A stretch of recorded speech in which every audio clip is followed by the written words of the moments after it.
Oh, okay. Um, you know, they are they are trusted concerning Leket, Shikha, and Peah in their season and concerning Ma'aser Sheni, Ma'aser Ani during its entire year. And the son of a Levite is always trusted, and they are trusted only concerning things that people are accustomed to give them.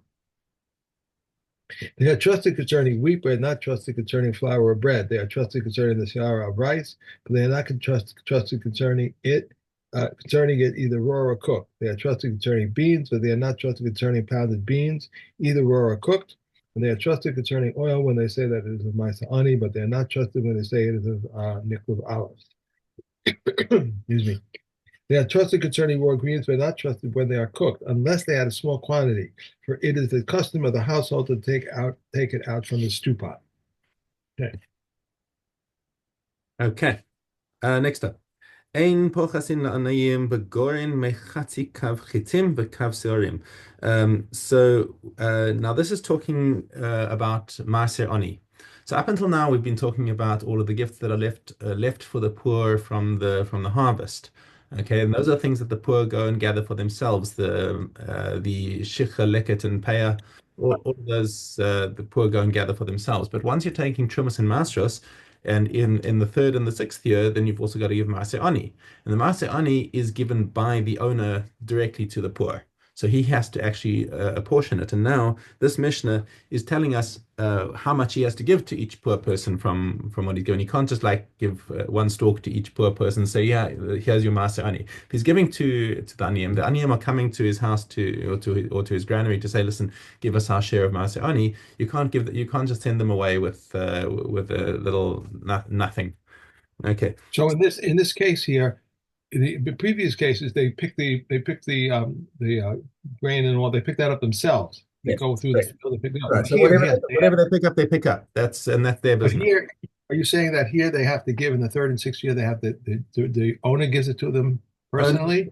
because the owner is now he's in his granary. He's taken out truma. He's taken out Maser Rishon. He's taken out Trumas Maser for the on behalf of the Levi. Although I mean, if the Levi is doing it, then the Levi should be taking his own Trumas Mhm. Maser. Right. Um, but and then after that, in the other years, he takes out Maser Sheni for himself, and in the Right. in the third and sixth year, he's taking out Maser Ani. Now he's holding the Maser Ani in his hands. He doesn't just toss it out and say, "Okay, poor people come and go and scramble."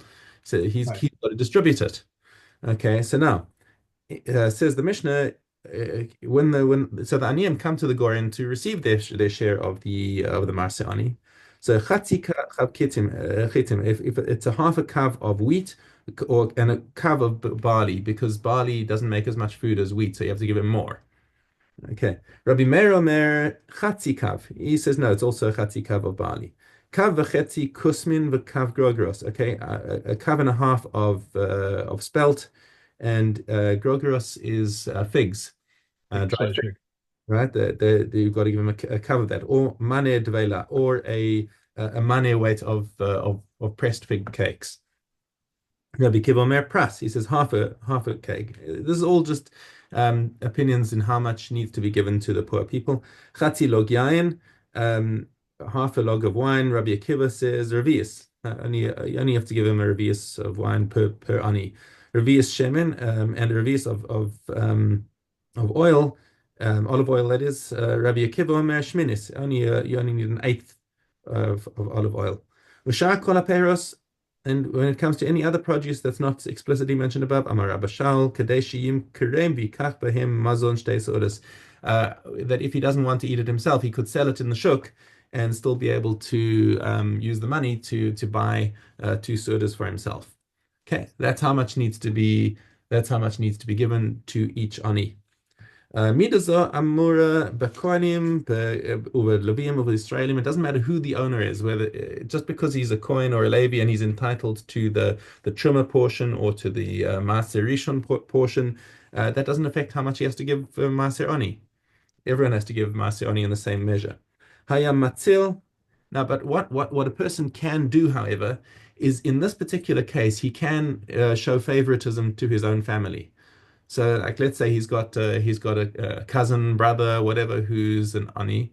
then he's allowed to apportion a larger section for his own family. That's as opposed to the other gifts that are left in the field. The ones that are left in the field, Peah, Shicha, Leket, those he cannot get involved in. He can't give a special priority to his family.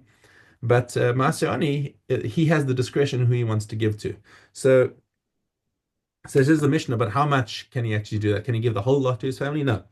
Notel mechta, no sen mechta. He can give up to 50% to people that he likes, that he specifically wants to give to, and the rest he has to just give to whoever turns up at the granary. Okay? Hayalo davar muat. Now, what happens if he doesn't actually have that much to give? He's just, it's a small time farmer, whatever he's got. He doesn't have that much in Maaser Ani to give, and there are a whole bunch of aniyim all queuing up at the door, and it's like, I can't give every one of you a half a kav of chitim. So really sorry about that. But nosen lifneihem v'hen mechalkin beinehem. He says, yeah, this is the pile that I've got for Maaser Ani. Divide it up between yourselves. That's when he can do that and say everyone else can do it. But when he realizes that he doesn't have enough to give the minimum share to everyone, so then okay, divide between yourselves. All right. Mishnah Zayin, Ein pochasin la'ani ha'over mimakom lamakom mikikar bepundion me'arba sin besela. So this is now talking about there are two let's see if this is what we're talking about. Yeah. Okay. So now, when you have aniyim, we're now going into the subject of like general aniyim, and what one needs to give to people who are poor. Now, what they used to do was they had two general collections for the poor in the town. There was what's called the kupa. So did they call it the kupa? Did I get the right word? Yeah, I mean a kupa. So the kupa is a general charity fund, and then there's the tamchoy, which is a food, basically a soup kitchen. Okay. Now the soup kitchen is for those who really are desperate, and we'll see that the bar for getting into the soup kitchen is a lot higher or lower depending on how you want to view the bar. Uh, yeah, compared to the kupa. But we'll see about that in this Mishnah. So when you have an ani who's going from place to place, in other words, he's going and collecting from different towns. The very least that a person can give him is one loaf of bread that's worth a pundion. Okay, that from four seah, a seah, when you have four seah, when the price of wheat at least is four seah for a seller. Okay, so then you take your a seller and the pundion. How much is it? Whatever, it's a fraction. Whatever the fraction is, a pundion is of a seller is how much bread you have to give from four seah of wheat. What happens if he stays over for the night? Nosnin lo parnasas lina. Then you also need to give him parnasas lina is things that he needs to sleep. So you need to at least give him a place to sleep, a bed and cushions and blankets, so that he can actually find a place to sleep. Okay. Shabbos, if he decided to stay for Shabbos, nosnim lo mazon shalosh sudos. He must make sure that the poor have got enough food for 3 sudas. Now, the general rule, switching over now to talk about the tamchoy and the kupa. Misheyesh lo mazon shtei sudos lo yitzol min tamchoy. If a person personally has enough food for 2 meals, then he's not allowed to take from the soup kitchen. He must have the food that he's got. Because the soup kitchen is meant for people who mamish don't have anything. Okay. Mazon arba esrei sudos lo yitol min hakupa. And if somebody has enough food for 14 sudas, in other words, that's the number of sudas that a person has in a week. Right. Including 3 on Shabbos, but only one for Motzei Shabbos because Motzei Shabbos you're having your Suda Shlishis becomes your night meal. So if you've got enough food for 7 meals, then you shouldn't be taking from the Kupa Shel Tzedakah.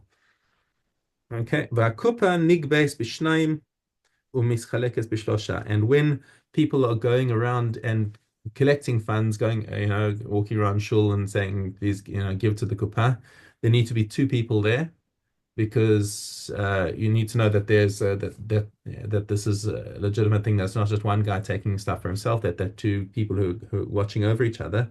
And when they're distributing the funds, you need three people because this is because it's a function kind of a based in. You've got to determine who is worthy of having this money. So you need to have a legal based in to actually give out the money in a proper way. Okay, that's it. Um, uh, if a person collects sheaves to make hats or kumsat or a cake or sheaves, he is not liable to shikha. If taken from there to the threshing floor, he is liable to shikha. If a person collects sheaves from the heap for the heap, he is liable to shikha. From there to the threshing floor, he is not liable to shikha. This is the general rule. Whoever collects sheaves to take to a place that marks the conclusion of their work, it is liable to shikha. From there to the threshing floor, it is not liable to shikha. To a place that does not mark the conclusion of the work, it is not liable to shikha. From there to the threshing floor, it is liable to shikha. Beit Shammai says the renunciation of ownership is in favor of the poor, is a valid renunciation of ownership. Beit Hillel says it is not a valid renunciation of ownership unless it is declared ownerless in favor of the rich. Also, as the Shemitah, if all the sheaves of a field are on a cob, each and one is of 4 cobs, and he forgot it, Beit Shammai says it is not shikha. Beit Hillel says it is shikha.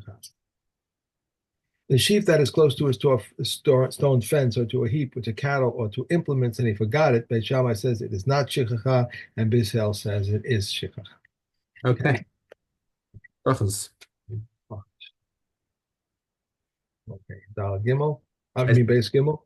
If someone read the Shema but did not hear it, he fulfilled his obligation. Rabbi Yossi says he has not fulfilled his obligation. If one read the Shema without enunciating the prayers properly, Rabbi Roshi says he has fulfilled his obligation. The Rabbi Yehuda says he has not fulfilled his obligation.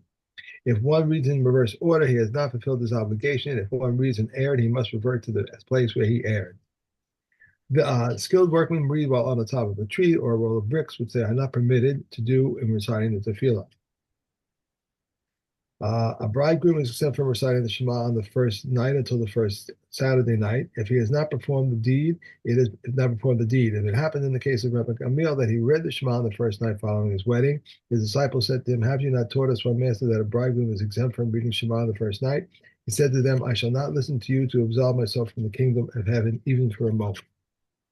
Okay. Okay. Mikvos. Okay. Zion Vav.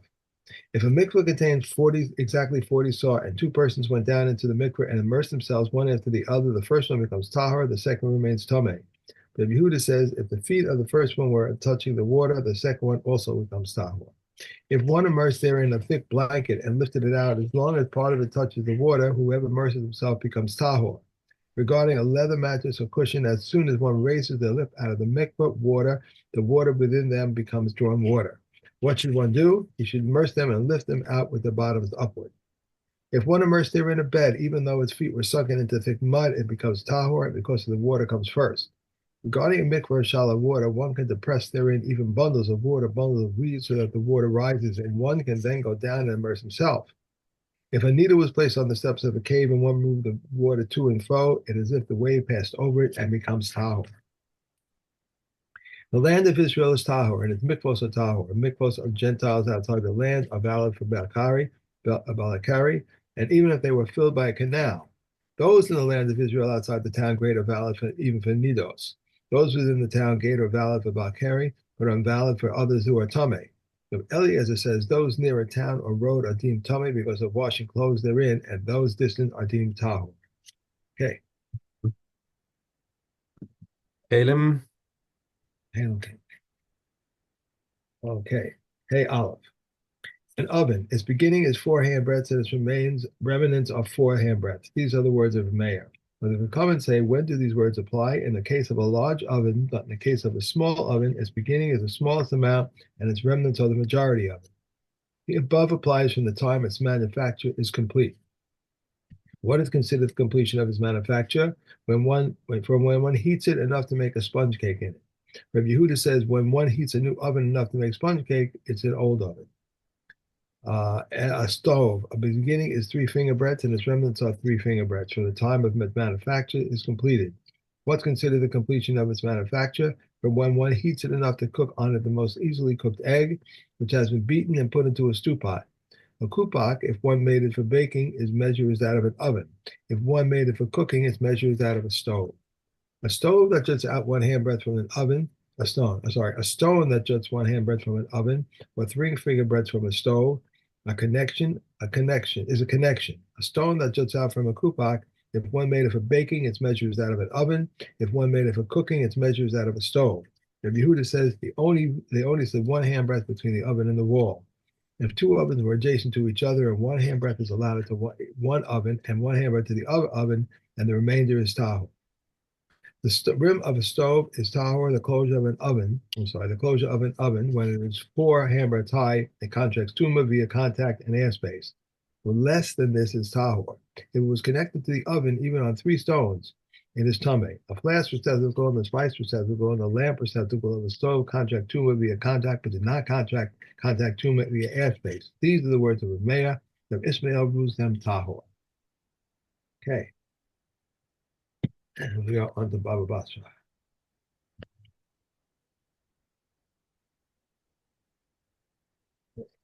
Daled base. He has not sold the pit nor the cistern, even if he wrote in the contract the height and the depth. No, that was wrong. Yeah, the depth and the height. If he must buy back for himself a right of way, these are the words of Rabbi Akiva. The Kakaman, however, say he need not buy back a right of way. Rabbi Akiva, however, agrees that when he is said to him, except for these, he need not buy back for himself a right of way. If he sold them to another, Rabbi Akiva says he need not buy a right of way. The sages, however, said he must buy a right of way. One who sells a house has sold the door but not the key. He has sold the fixed mortar but not the portable one. He has sold the pedestal of the mill but not the flour catch, even nor the oven nor the stove. What he said to him, it and all that is in it, they're all sold. One who sells a courtyard has sold the houses, pit, ditches, and vaults, but not the movables. When he said to him, it and all that is in it, they're all sold. In any case, he has not sold the bathhouse or the olive press which are in it. But Eliezer says one who sells a courtyard has sold only the airspace of the courtyard. Okay. One who sells, that's it. Yeah. Okay. And Shkalim. well, we're finishing Scotland today. Most of the meat of the most holy offerings which became contaminated, whether through a contact with a primary tumor or a secondary tumor, whether inside or outside the temple courtyard, Beis Shammai says everything should be burned inside the courtyard, except that which was contaminated by a primary tumor outside. Beis Hillel says everything should be burned outside, except that which was contaminated by a secondary tumor inside. Rabbi Eliezer says that which was contaminated by a primary tumor, whether inside or outside, should be burned outside, but that which was contaminated by a secondary tumor, whether inside or outside, should be burned inside. Rabbi Akiva says wherever it became contaminated, that it should be burned. The limbs of the daily offering were placed on the lower half of the ramp on the western side. Those of the additional offerings were placed on the lower half of the ramp on the eastern side. And those of the additional offerings of Rosh Chodesh were placed on the ramp below the cart cover of the altar. And the mitzvahs of Shalom and the first fruits apply only in the temple area, but the grain tithe, the animal tithe, and the laws regarding the firstborn animals apply both to the temple and the area, temple era and the post-temple era. If one consecrates Shalom on first fruits, they are consecrated. And Shimon says if one consecrates first fruits, they are not consecrated. That's it. Shalom. Adrian Allah, Masech Shkalim, and tomorrow is Yoma. Yoma. Okay. Terrific. I Hey, got you there on time. Okay, yeah, good. I got to run. Yeah, bye bye. Have a good job. Good Hey. job.